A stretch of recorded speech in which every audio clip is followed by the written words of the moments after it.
Hi, everybody. Welcome to another episode of Conversations That Matter Most. I am one of your groovy hostesses. And of course, the other cohort here is lovely Claudette. Hi, Claudette. Hi. Hi, everyone. Hi, Sharona. Hi, Claudette. Welcome, everybody, and this is, again, Conversations That Matter Most, and just to give you a little quick synopsis, background check, no, I don't know what that is. Anyway, we've been doing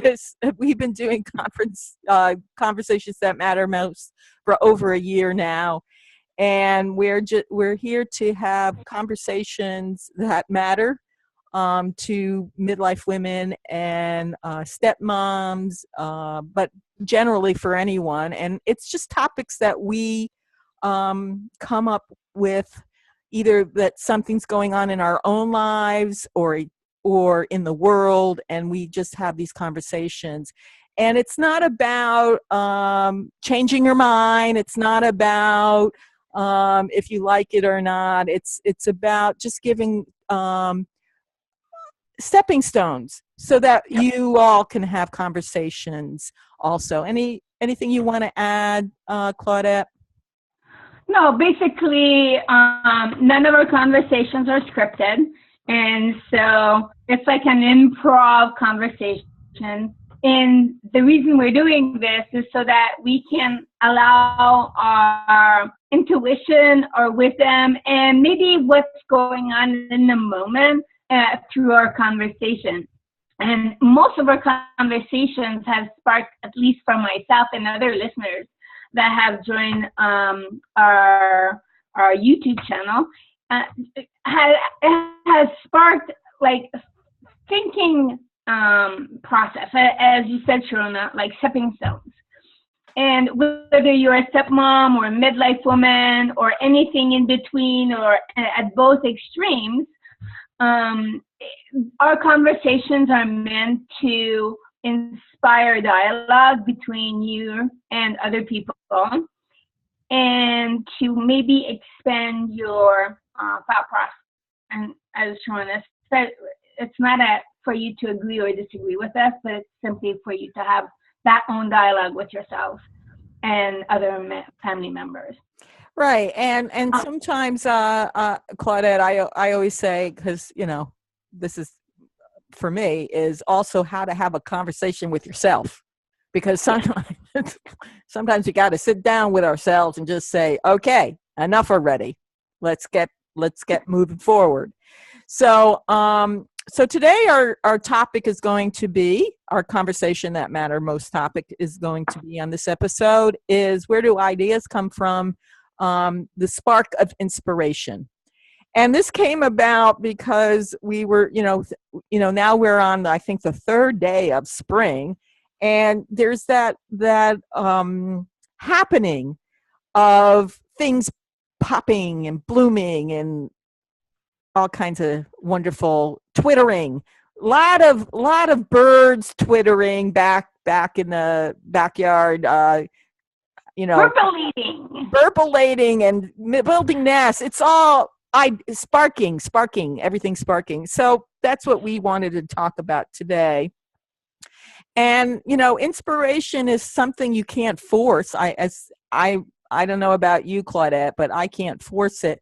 Sometimes I have to go into like doing something mundane, and all of a sudden it comes. Like, for me, washing dishes, sometimes lots of things happen there. How about you? Where does your inspiration? For me, yeah. One of the biggest place I get inspiration is while I'm driving a car. Driving. And it's happened many times where I've had my husband sitting by me and it's, okay, take a notepad, write this down, because I'm driving and I can't be writing. Although I have taken my phone and did a voice recording of my thoughts. But still, it's not the same thing when you're talking your thoughts. And for me, I need to rate them in order to get the juices flowing. but driving is definitely one of them. Shower, like I think my next shower, the wall is going to be a whiteboard with a waterproof pen so that when I'm in the shower, I can write to my heart's content. That's a great idea. That's a great idea. Interesting. For me, it's laying in bed. Somehow, especially since I have acute insomnia, I'm usually up at, I gotta sleep for 4 hours, and then there's this window of non-sleep, and I don't want to get up yet. So I think I just burbulate there and let things flow. But one of the things that I was just sharing this story with Claudette, that I had to do some. Okay, so I have a steno pad. I don't remember where I got it from, but I have a steno pad, and I take it wherever I go because I like to doodle write. And so I had to wait in an hour and a half in a waiting room, and this was yesterday. And I found the perfect environment. First, there was a TV. Then there was a popcorn maker. So there was fresh popcorn. And then there was a father and his 2 children. And they're doing whatever they're doing. The TV is going. And I'm just sitting there with my steno pad doing my writing.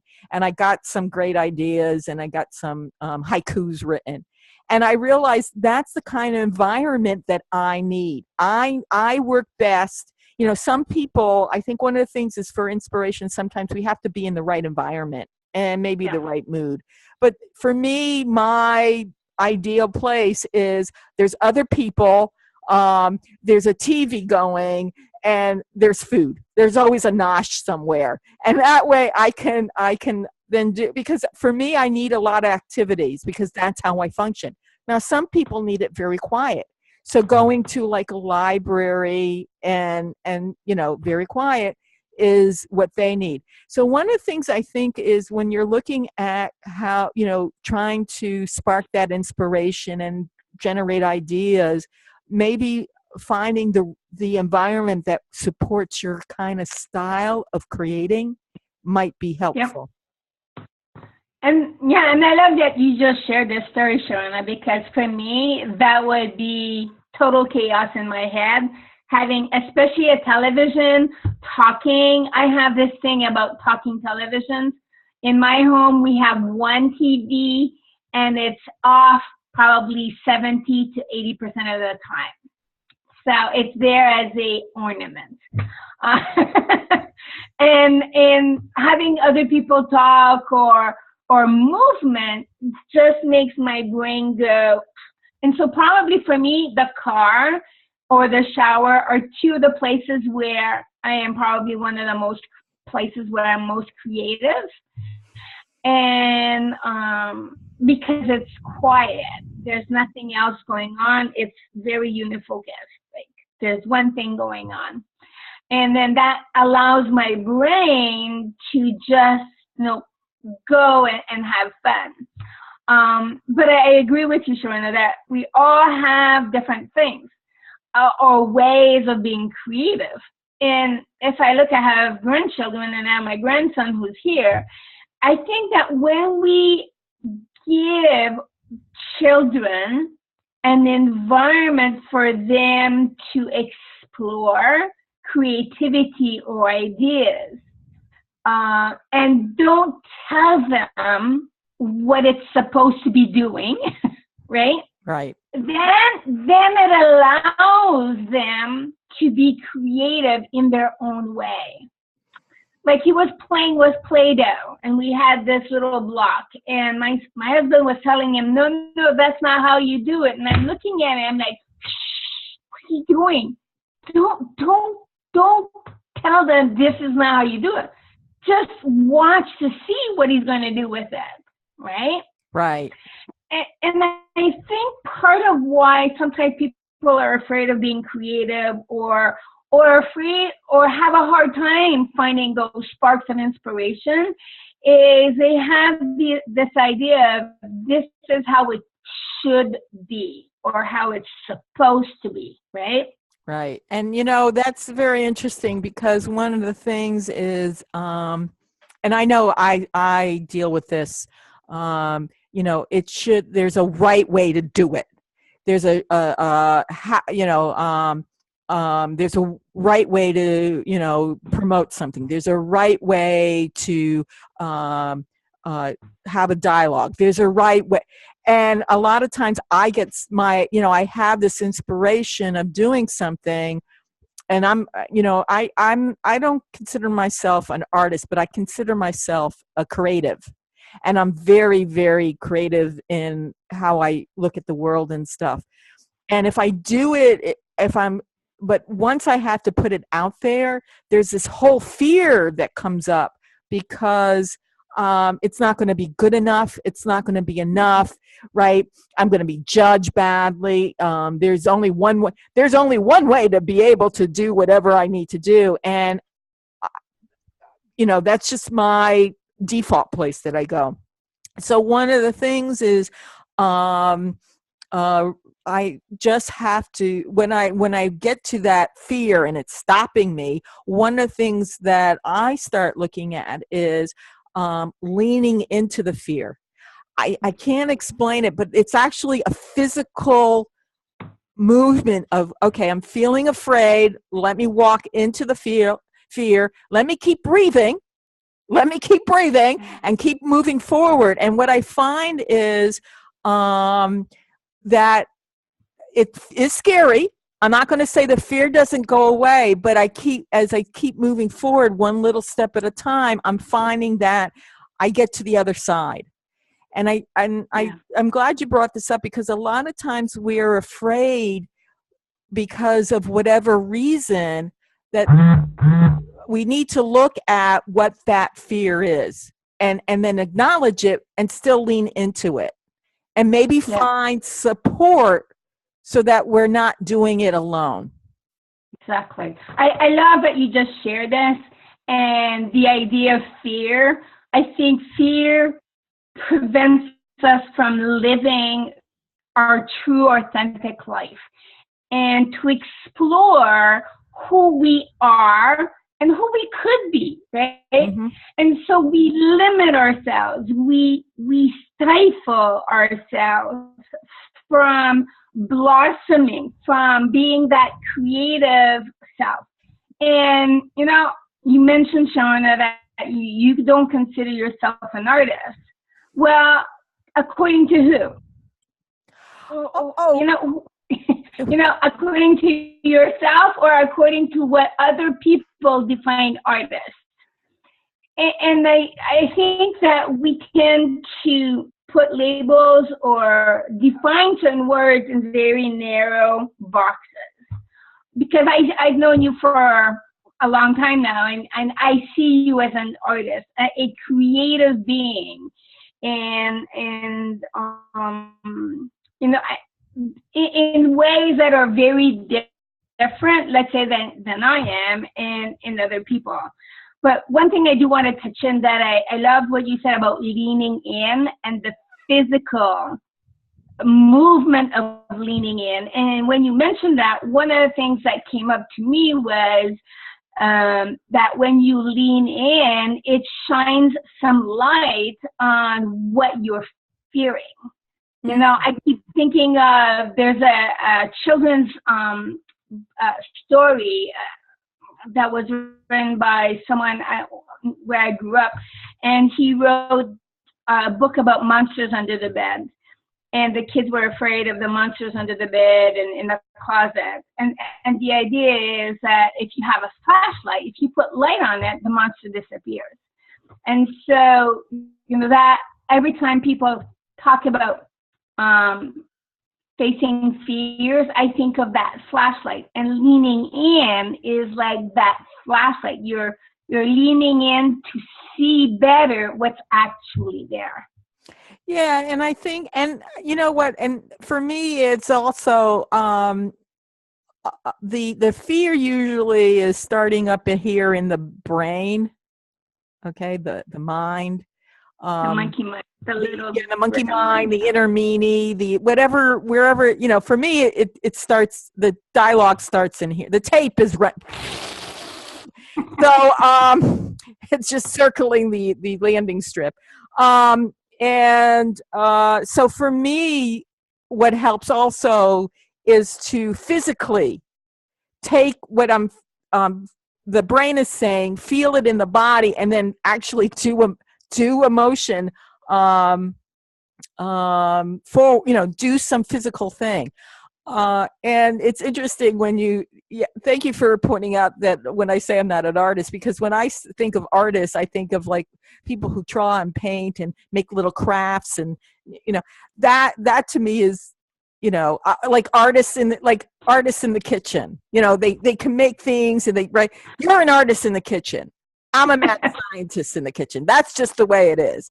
So for me, as a creative, that feels more of how I function in the world.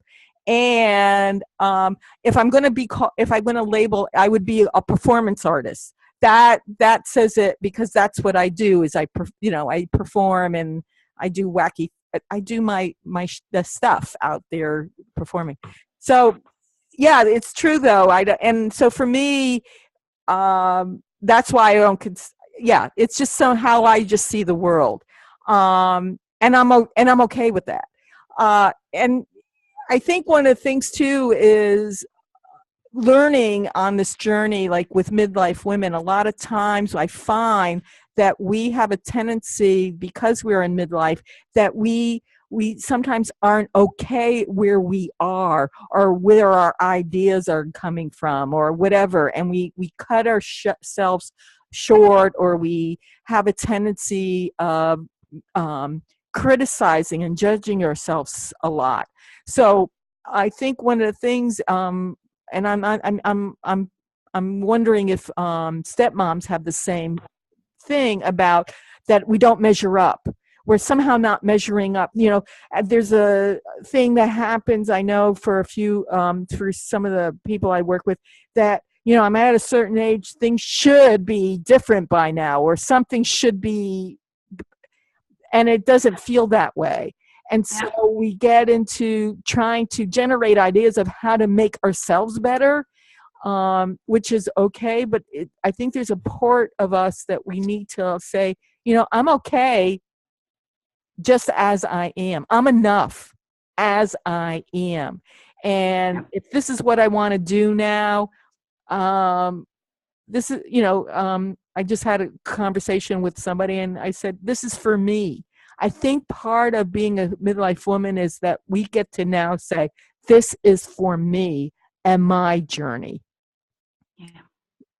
Yeah, and I love that you're acknowledging that, this is you, this is your journey. And I think a lot of stepmoms need to understand that, being a stepmom, one, is a choice, and it's a journey, and you cannot be like the mom. This is actually a great place for you to set out your creativeness, your uniqueness, and to spark your way of doing being a parent. For some, it might just be like seeing yourself as a role model as opposed to a mom. And I had a conversation with a stepmom who other people were telling her, no, you have 2 kids. She says, no, I have 1 kid, and then I have a stepchild, and that's how I see it. And she said, I'm not the mom. I am already a mom, but I'm not a mom to this stepchild. And for her, that's how she wants to see it. And that is okay. You do not have to fit a role or a model that other people tell you. Now, she understands she has commitment, she has responsibilities. She's a parent figure. She sees herself as a role model, as someone to support her husband. And so that's her way of being there, to be present. and to be involved in this child's life. And so, we all have our ways of being who we want to be. Like when you mentioned about being an artist, you had your vision of artists and I have my vision of artist, but that doesn't mean you're wrong, I'm right, or I'm wrong, you're right. It's a different perspective. And which brings me to my husband used to say he's not he kept saying he wasn't creative. He wasn't talking about being artist. He said he wasn't creative because he's an engineer, he's in numbers. And I said, are you kidding me? I said, you just need to try something. And to try something means to try different ways of doing things, right? And this is the more you try different things, this is how you discover who you are. And so now he does stained glass. He does beautiful stained glass.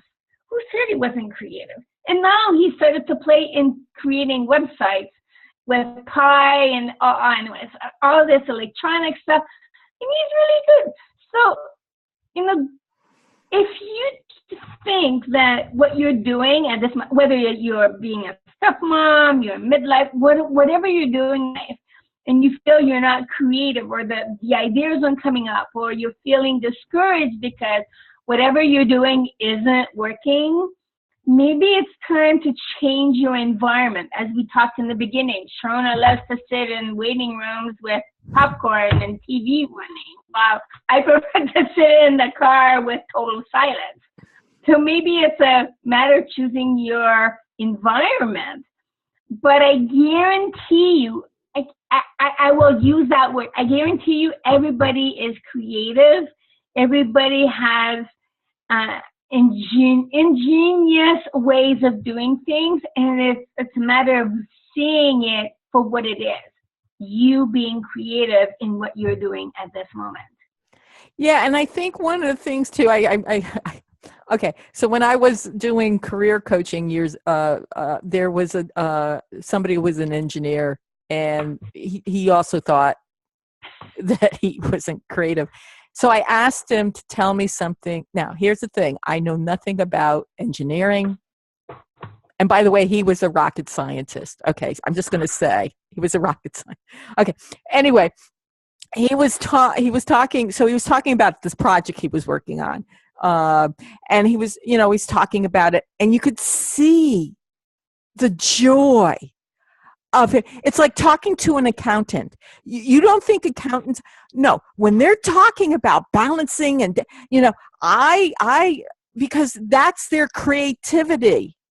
And they get these ideas of how to work things because they tinker. And I think that's the thing is we have gotten away from appreciating tinkering with things, right? Poking things, see, what would happen if I hit that button? Let me hit the button and let me see what happens. I know the world won't end, but who knows? So I think part of, if we're feeling, if you're feeling stuck or you're feeling that nothing you're doing is working, you might want to, reach out and ask for some support. But the other thing too is tinker it in a different way. Get curious about how it works or how it doesn't work, or find just a different way. In other words, change this perspective. Look at it in a different, sometimes getting up on a chair, standing on a chair and putting whatever you need to do down on the floor is giving you a different perspective. Another look up. Sit on the floor and look up. Look at the world from a child's point of view, right? Right. Or stand on a ladder looking down. Yes, and the other place I just realized as we were talking, another place that sometimes works for inspiration, mundane task, but going for a walk without the music.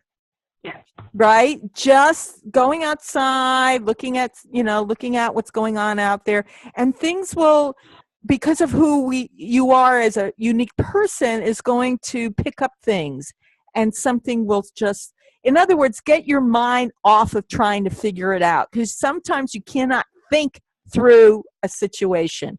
You have to allow it to go through the motion of doing whatever it's doing. So changing And the perspective. yeah, and one of the other places I think that you and I did not address, Sharona, is having a conversation. I Yes. can't say how many times that you and I have had conversations together and that ideas came together, right? And whether you're talking with a friend, you're talking with your spouse or your partner, or I've talked to total strangers, and call it serendipity, fate, divine intervention, whatever, but it's happened more than once where I was sitting somewhere and the stranger comes in and has a conversation with me and has answered a question and sparked ideas, incredible ideas. And then the stranger leaves. So being open to possibilities, I think, is really key to getting that inspiration you need to spark, your imagination. And imagination, and I think I want to add this, that, we can look at ways of solving problems, creating new ideas, having more fun in your life. So it's not just having imagination, but look at different ways that you can use it. And one of them is solving a problem, being creative in solving a problem. Don't use the same old solutions that everybody says to use, because who knows, it may not work for you. Yeah, and as you were talking, I was thinking of, okay. So I was thinking of, if you have a favorite character on TV or in a book, ask that character, what would they do? How would they handle this problem? Now, I have many beings, imaginary friends, who will help me when I'm going, so what would this person do? Well, this person would blow it up. And I'm going, okay, well, that's okay. Thank you. So you're doing like a brainstorm in your own, like a brainstorming thing.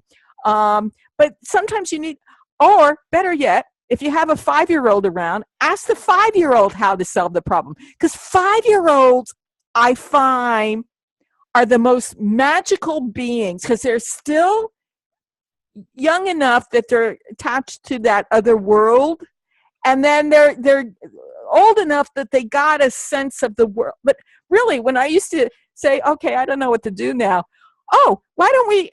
So a 5-year-old, a 4, a 4 or 6-year-old too. But ask a child. Yeah. Ask a child.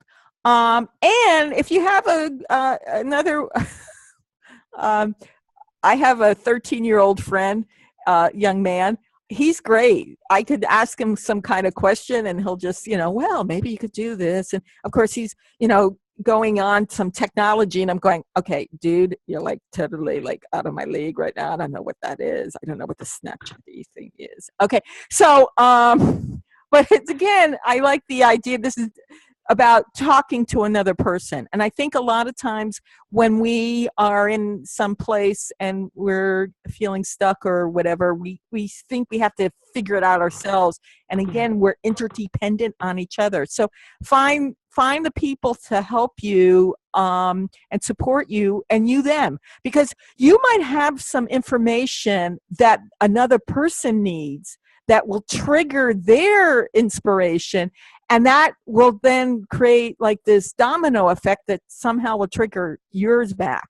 So it's really a relationship and partnership. And I think you're right. This is a lot of times we'll get on our when we have our meetings to talk about what we're going to talk about on our episodes. We sometimes say, I don't know. And then all of a sudden we come up with something because we keep saying, I don't know. So there we go. Um, Anything as we're beginning to wind down here, Claudette, is there anything you would like to add into this conversation? Well, just that to wrap up is that, I know that many times stepmoms are frustrated or upset or discouraged about, how to deal with all these issues. And as we just shared, sometimes just talking with someone can make a difference. And so as a coach, I'm not there to tell you what to do, but I'm definitely there to help inspire inspiration inside of you, because I believe that, each situation is unique, even though there's some similarities in what's going on in our lives. And so if you're a stepmom and you are looking for help or support in dealing with some of the issues and find some creative ways of dealing with what you're going through and have more fun in your life. I mean, this is springtime. This is time to declutter, get rid of old garbage and clean up and make your life more enjoyable. I'd love to talk with you. And you can do that by reaching me at Claudette at stepmomcoach.com. You can go to my website, which is stepmomcoach.com. You can also follow me on hashtag stepmomcoach and stepmomwisdom.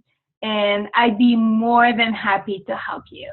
So Sharona, what about some midlife women that are like hanging there and saying, oh my gosh, my life, I'm stuck, nothing's moving, there's no joy in my life. Is this what it's like to be a midlife woman? Please help. Where can we find you? And I just wanted to add one thing with Claudette. Claudette has a lot of resources. So if you go to her website at thestepmomcoach.com, you'll find a lot of resources and tools to help. So, and her wonderful newsletter is just, she's awesome. Now, if you're a midlife woman and you're just saying, I feel like nothing is working, I feel unmotivated, I feel no inspiration at all, and you're just wanting to get out of the rut.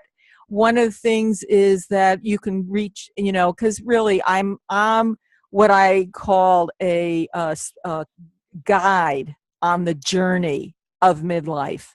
And I'm just there to lend the support and that non-judgmental ear. So that's what I do. And we work well together because I have this playful way of finding out information. So if you are wanting to have a little smoother transition and transformation into your next part of your journey, you can reach me at Sharona at midlifewomendancingwithchange.com or at my website, www.midlifewomendancingwithchange.com. You can also find me on social media at hashtag Midlife Women Dancing with Change or hashtag emotional wisdom, because one of the things is I know for midlife women, many of us deal with the emotional impact of going through this part of our life, and so we work through how to gain the wisdom of those emotions. So and I want to thank everyone for being here today, and of course Claudette, thank you for being here today. Yeah, I just want to say that Sharona has some awesome resources also, including a free e-course that she has to offer on our website. So please go and check it out. And she is wonderful, bubbly, creative, and so you'll love what she has to offer. So thank you. Yes. I totally forgot about that. Thank you so much. See, having each other's back, in front and sides. Like have the whole being there. Woo! Anyway, I want to thank everybody today and joining us on this episode of Conversations That Matter Most. If you like what you hear, please share it. Subscribe to our YouTube channel.